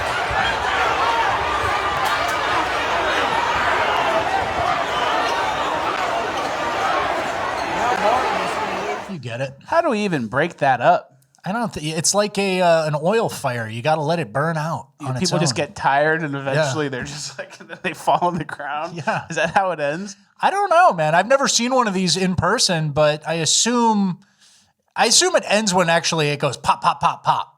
Yeah. There's usually some gunshots, and that's when it really spreads. Otherwise, it's a fight. That's when people scatter. Maybe a cop should just shoot in the air. Yeah, that's a good idea. Get to the end. We do have a clip here that is like a PSA for you guys. It's about situational awareness. This guy gives tips on situational awareness. And here's one from a gas station. Okay, as I mentioned before, this is my neighbor. What was that? Let's play that again. Is that how you get out of a car? Okay, as I mentioned before, this is my neighborhood, so I pretty much have a good baseline of what everything looks like. But always remember, any scenario you're in could shift. People are the most unpredictable variable in any scenario. So I'm here, I see local people doing what they're normally doing, but at any second, a clown car could roll up with a bunch of clowns looking to get out to do clown stuff. Clowns is black people. And I got to be ready for that. Something else everybody should know, when you put the pump in your gas station, you could drive away. It's not going to explode. Okay, they're designed to automatically shut off, so your safety always comes first. So if I'm pumping gas and I see the environment shift and somebody might be coming towards me, I got to get out of here. I'm not going to wait to see. Okay, always have a plan. Be well, be safe, everybody. Pretty good. And that's actual advice too, by the way. Your pump will disconnect with you. Just go. Yeah, get out of there. But the environment shifts. The environment just shifted is a new age way of saying it got a little dark in here. That's what we used to say in New York. If we were out at like a bar or something and as some people came in of a different demographic, I'd say, it's getting a little dark in here, and I'd point at the lights. Yeah, and I love this phrase, the environment just shifted. It can mean anything. It can mean Muslims. It can mean Hispanics, drunk drivers, anything. And I'm going to be adding that to my arsenal. Hey, the environment just shifted, brother. Time to go. We could have used that tip at the basketball game. Yeah. And you could get there early, and then once some people start coming in, the environment's starting to shift. It's really starting to shift. Yeah, and then you look over to him. He's like your advisor, and you go, "How many clowns do you keep? How many clowns do you count?" And he's like, "I don't know, boss. 600. The environment shifted." That's pretty good. I count 600 clowns. Someone described that guy as a turtle without his shell. I don't want to be too mean to the guy. I think he just provided us with fun. I think he's got a weird looking body, but he's a skinny older fit. guy. He's fit. Yeah, I'm fat. You're fit. You win. Yeah. I'm not making fun of this guy. I'm not making fun of him. And this guy just gave us a new phrase. The environment shifted, and I'm going to be using that for a year probably. It's a clown car. It's a Nissan Altima. Nissan Altima That's a clown car. There's a Scat Pack here. Clown car. Yep. All right, let's get to our next stories. This is what we mentioned in the intro. Remember 2 years ago, or maybe it was 3 years ago at this point, there was the Kansas City Super Bowl parade after the Chiefs won the Super Bowl, and then there was a shooting at it. A bunch of people fired guns, and I think some people were injured. Yeah, and obviously at a parade like that, it was immediately reported as like a mass shooting or something, but really it was just urban. It was black people shooting each other, right? Yep, and then one of the shooters is not facing any jail time. Well, and now he didn't get jail time for all those years ago, and now he's done a new crime. Fox 4 News has confirmed the suspect in the armed robbery of a man at a Kansas City gas station was one of the teens who fired a gun at the Chiefs Super Bowl rally 2 years ago. Asari McKinnon was 16 at the time, now 18. Never served any jail time for the rally shooting. Fast forward to today, he's now behind bars, charged with 2 violent felonies. Fox 4's Malik Jackson is near Union Station, the scene of what is believed to be the largest mass shooting in the history of Kansas City. So he's at it again. Who could have guessed? You know, the district attorney probably made some sort of decision. He's 16. He reacted. You know, we're not going to pursue it, or it's going to be hard to do. And then what does he do? Less than 2 years later, another gun crime. Yeah. You mean the guy who eagerly pulled out a gun and shot in a crowded area? He has his whole life ahead of him. Yeah. What's he going to do with that life? Shoot more people. He has his whole life ahead of him, and that whole life includes going in and out of jail for similar crimes for the next 15 years until he really kills someone. And then it'll be on our podcast about how we didn't lock him up long enough and this was easily preventable. Basically. It's a standard operating thing these days. Yep, and we have some another example of a repeat offender out of Austin, Texas. Yeah, Austin man shot and killed a construction worker at 6 a.m. outside a North Lamar bar. He disappeared for 2 months before SWAT pulled him from a central Austin apartment last week. The shooter, Jesus Loco Ramos, Loco means crazy, obviously, had been cycling through Travis County courts for years. Prosecutors had plenty of chances to stop him. They waited until a man was dead. 2019, felony cocaine possession, prosecutor reduced to misdemeanor, plea deal 30 days. 2019, arrested for felony evading arrest with a vehicle, dismissed. 2020, arrested again for felony evading with a vehicle, reduced to a misdemeanor, plea deal 30 days. 2021, Austin PD's gang unit busted an open-air drug ring on Walnut Ridge Drive involving masked men waving rifles in the street. Ramos was caught after a car chase and foot pursuit. A loaded revolver was found next to his seat. He was already a convicted felon and prohibited from having a gun. Prosecutors nevertheless declined to prosecute. That's a strange one. 2022, arrested for aggravated robbery with a firearm, a first-degree felony, up to life in prison. The DA rejected the case in 5 days. No charges filed. 2022, arrested again carrying a weapon as a convicted felon, sat for 2 years, dismissed. Prosecutors just took the gun. 2025, crashed his truck into a tree near Utah, or UT. Fled on foot, identified by his face tattoos. Prosecutors gave him a diversion program. Case dismissed January 8th, 2026. And then finally, he kills somebody in January 2026. I mean, he just shot and killed somebody. Yeah. 7 charges before the murder, 4 felonies, everyone reduced or thrown out, 0 jury trials, 60 total days in jail. So, and all this, you know, there's this gray area where you think like, oh, we couldn't make a case, or, oh, we couldn't do it. Every single one of these cops did paperwork, secured evidence, chain of custody, all this shit, all this hard work that turns into just nothing, a little fart. Yeah. Because a district attorney doesn't think that it's worth it. And then it makes the lives of the cops obviously more dangerous when they're dealing with criminals that should be in jail. Because imagine if you got them on the first one, you'd have like 10 police interactions that didn't have to happen. Yeah. That makes everyone's life safer. But that's what we're used to at this point, and that's why we have an Urban Decay section. All right, moving on to our next story about repeat offenders. This man assaulted a 64-year-old and made him a quadriplegic, but then he posted bail after serving 3 months, and then he assaulted a woman when he was out. 64-year-old Mark Godfrey, bedridden at a local hospital. He's been there now for over a month. Godfrey was brutally beaten on a CATS bus in early March. Tonight, for the first time, we're seeing the security video on board that CATS bus showing what did and did not happen. Look, he's still stopping him.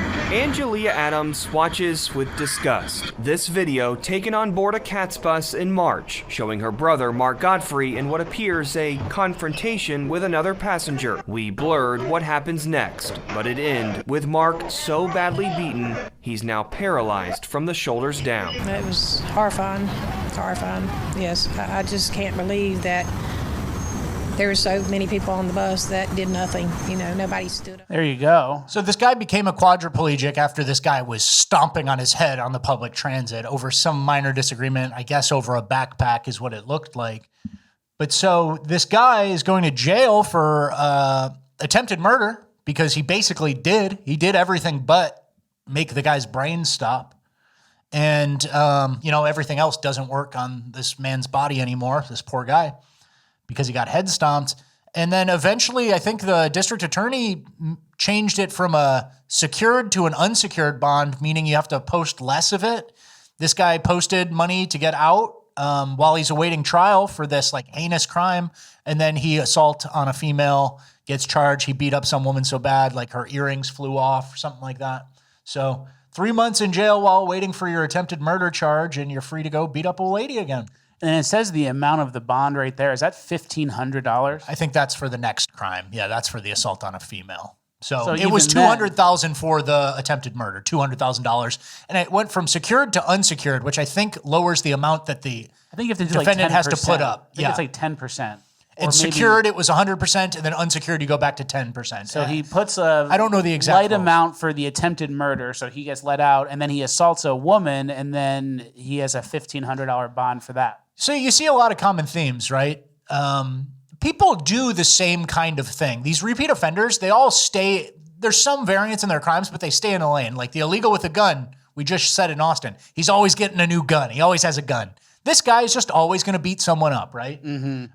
They stick to their same, it's almost like their personality, instinct, traits, they all lead him to the same thing. He's going to get too mad, he's going to see red, and he's going to start swinging. And sometimes that results in a quadriplegic, sometimes it results in a woman getting beat up, and all the time it results in him getting low bail. Yeah, unfortunately. We have another example here of bad sentencing. This is a Somali fraud case. Can you read that tweet? Yeah, well, it's Minneapolis man who tried to bribe juror in $250 million welfare fraud was sentenced to 5 years. Cernovich said they steal $250 million and do 5 years of federal time. This is nothing to them. The only way to stop the fraud is to cut the programs totally. This guy would be out in 85% of his time. His family is filthy rich. This is not punishment. And they only recovered like a very small percentage of the money. So they basically have most of the $250 million that was stolen. This guy will serve like 3 years. Yeah. And then he'll be out, and then they'll be like, you know, one of the richest families ever. Yeah, if you asked any average Somali, would you sacrifice 3.5 years of your life for $250 million? They'd all go, where do I sign? I would sign that. This is like a hypothetical that, of course, you say yes. And if the money's under the mattress or in gold now or appropriately laundered into other valuable stuff, you and your family, they're going to be, hey, welcome home. You gave us generational wealth. Yeah. So these punishments aren't really fitting the crimes, right? $250 million, unbelievable amount of money. That should be like and you think about the money, how long would it take an average Somali to make $1 million? We've shown the net contribution per migrant by nationality. Somalis are like negative $1 million over their lifetime. So they basically never earn $1 million. And then this guy did it over 250 times. This should be death penalty for his entire family tree. You know what I mean? Like eye for an eye shit. Yeah. You can't pay a price for $250 million. The richest Somali ever. Yeah. Crazy. All right. We have another example here. A man who murdered his girlfriend gets reduced sentence partly due to his race. Yeah. Everton Javon Downey stabbed his girlfriend, Melissa Blimke, 15 times in a stairwell in a shopping center in Burnaby, British Columbia in December 2021. He just got sentenced to 12 years, and I think the judge or someone specifically made a comment that his race did play a factor. And, you know, this girl, she was 25, nice, young, good-looking girl, and she dated a black guy. That was her mistake. They call it, you got to pay the toll. Mm-hmm. They say stuff like that online. Very tasteless. I would never say anything like that. But I would also advise my white daughters to never date a black man because they get a little violent sometimes. It's very true. I just wouldn't use bad words like that. Not on the podcast. And so this is why, like, I know we have a whole section on Urban Decay where it's about repeat offenders and we're usually mean to black people or bad caught on camera black behavior or repeat offenders. And this is why, because Western countries have some sort of suicide mission in mind where we openly say we're treating criminals differently because of the color of their skin and because of their race. And when these top-down reforms or no cash bail happens, it's all because of racism. It's all because the result is a disparate impact and it affects more black people or it affects more Hispanics or something. And so that's why I don't feel bad about hammering these points in, is because the racial justification used to make our country less safe or Canada less safe is like so annoying to me that we're letting out these fucking violent repeat offenders because of some sort of perceived racism. And it's actually the opposite. If you're black and you commit a crime, you should do more time. It should be worse. But, you know, and that's why I never feel bad about any of this shit, because they're actually letting out violent criminals because of the color of their skin. And whether or not that's happening on an individual by individual basis, or they change the rules to bail, or they change the mandatory minimum sentences for certain crimes, that's why I don't care. Yeah, you know, it's very frustrating. About racist perceptions or something. I don't care, because you're using the other side of it to let these people out quicker. Very true. And when it comes to white people, they get the full letter of the law. We have an example here. Texas man is facing up to 10 years in jail after he was caught cheating in a fishing competition. Yeah. 10 years in jail for that because he put weights in a fish. Yeah, and to win a $10,000 prize? Yeah, because the prize pool was over $10,000. It's a third-degree felony. And so we bring this up just because it's kind of going viral online and stuff. We don't think he's going to get 10 years, but that's what they do. He'll plead down to something, And he gets the full force of the law, but all the black people, they get some sort of slap on the wrist or charges dropped, case dismissed. And they push old people in front of the subway. They make someone a paraplegic. Yeah. Horrible. All right, well, don't get too down or too depressed. We're moving on to Uplifting Gold, and we have uplifting stuff today, actually, like last time. Okay. First... Where's my clip? What clip? I'm just kidding. You don't... This is the part of the show where I say what I want. All right, this is a log mover boat. See how he goes? You see how he moves him around? Yeah. That's pretty crazy. Someone said, tough job to come in with a hangover. Yeah. I was going to say, he's drunk. This is just a regular boat. It's not a log boat. That's pretty cool. You guys have probably never seen that before. Yeah, I've never seen that. I'm kind of a boomer now these days. I watch a lot of the shows, gold mining, log moving, big timber. I watch all those, like the 50-year-old man process shows, and I've never seen a boat like that. And I've watched them collect the logs out of the water. Hot Rod show. I'm not a big car guy, dude. I'm just not a... Where's the one, the ranch, the something ranch where they have all the ghosts and like the sightings? What? Skinwalker Ranch. Oh, yeah. That's not what I'm talking about. I'm talking about like the blue-collar processes. Finding Bigfoot. No, that's the stupid shit. I'm talking about where like it's just a show all about mining or all about logging. Pawn Stars. No, you're not getting what I'm saying. Storage Wars. You're not getting what I'm saying at all, I guess. I don't know. Get it. We're on the same page. All right, next. This was a cruise. This was taken from a balcony on a cruise ship in Antarctica. Pretty cool sight. Wow! Oh my God! Look at the whale. What is wow! Welcoming us. Oh my God! Was that a humpback? Yeah, that's a humpback. And humpback, you only see them in the wild, right? You can't see them. They're too big. Yeah. Orcas is the biggest you can see in captivity, and that's a little fucked up, right? And humpback, the biggest whale is the blue whale, right? Yeah, blue, and then humpback is close. Right? I knew that. When I was little, they really focused on humpback whale stuff for me. I agree. I had the toys, and every year would be a more in-depth lesson about the humpback whale. I get some sort of deja vu even when I see them, when I talk about it. And I think a blue whale has a different jaw than this. This is a humpback, I think. Because look at his mouth. You see how it's got that big, wide open mouth? I think a blue whale is more narrow, smaller. Don't you think? We longer. Yeah. Let me look up a blue whale Let's really look up quick. a blue whale really quick. Nope. It could be, that could have been a blue whale. Yeah. All right. Well, we get it. All right. All right. Next, there is a special otter helper that helps the police department. Hello, everyone. Sheriff Grady Judd here. Listen, this is Debbie and Mike, and this is Splash. Splash, as you can see, is an otter. You know what he is? A cadaver-finding otter. Now, we're searching for a missing person, and sadly, we fear that she may be in the water that we're about to search. Mike, tell us how Splash works. Splash is trained on the odor of human remains, and he uses a bubble technique to blow bubbles, and the odor attaches to the bubbles, and he sucks it back in. And then he's got whiskers on the front there that works on magnetic fields, and he's trained to find that. So we're going to use that. Yes, we are. Do you know today's my birthday? And this is the first time in 53 years of law enforcement we've ever used a cadaver otter. We've used cadaver dogs before. So we're pretty excited, Mike, and we appreciate you coming up here. It's Peace River Search and Rescue. And Rescue.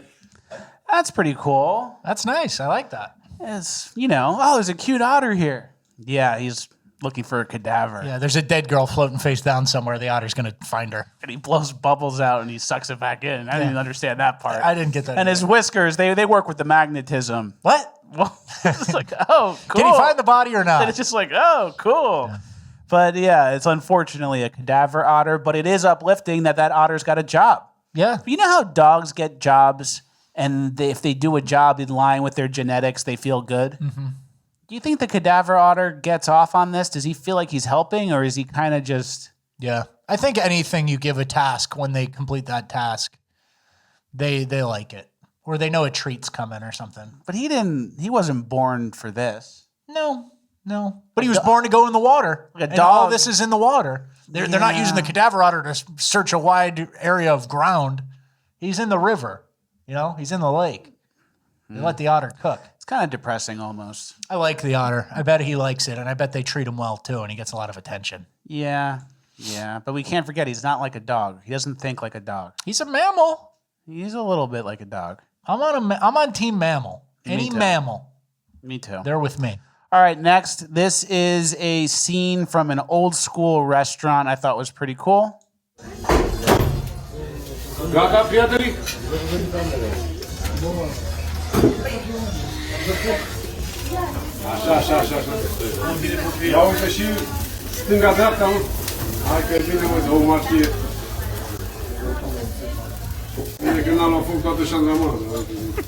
Isn't that pretty cool? Yeah, what do? They let it burn? They let it burn and crisps it up. It's attached. It's like a little bit of a show. It's attached to the roof.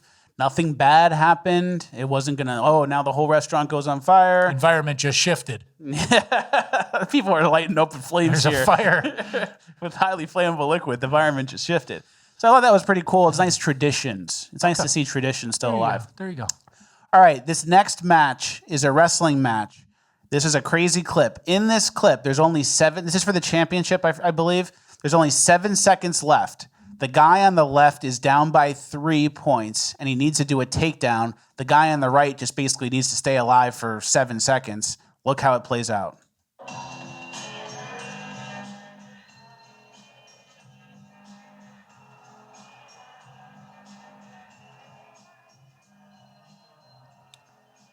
And he won with that move in the last 5 seconds, basically. How much is a takedown worth? 4 points? 5 points? He got 4 points for that. Okay. But it might have been a takedown plus control or something. Gotcha. It's pretty cool. Yeah, flying squirrel. They call it the flying squirrel, right? And if you're ever up by a good amount and you think, all right, 5 seconds, the other guy's not just going to go, all right, 5 seconds, I lost the match. They're going to pull the craziest shit out of their bag. I know. You don't want to be the other guy. But you also have to protect your lower body because he's going to shoot, Yeah. I don't It's know. tough. All right, our last clip of the show is our Pure Americana clip of the week. It's a blue-collar job orientation. I mean, it takes a special individual to be able to work here, first of all. Second of all, if you don't pull your weight, look, without production, there is no profit. So you're not fooling me with all this safety bullshit. This is the steel mill. I think when they hire people, they should tell them, this is a steel mill. If you put your hands where they do not belong and you cut something off, you're fucking fired. We don't need you no more.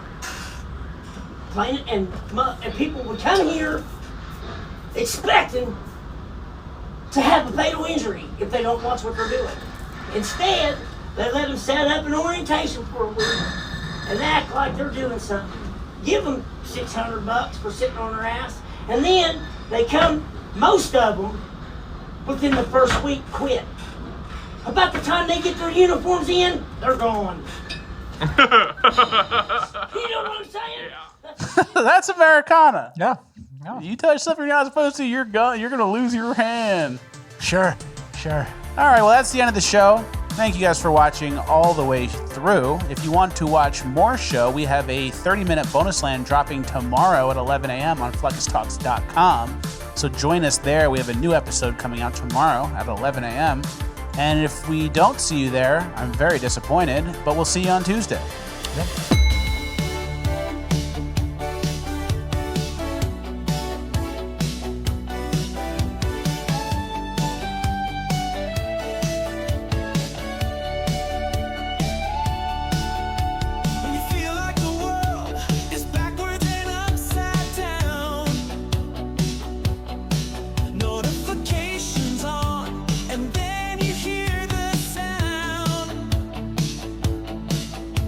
We're headed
You're a brave ass bitch.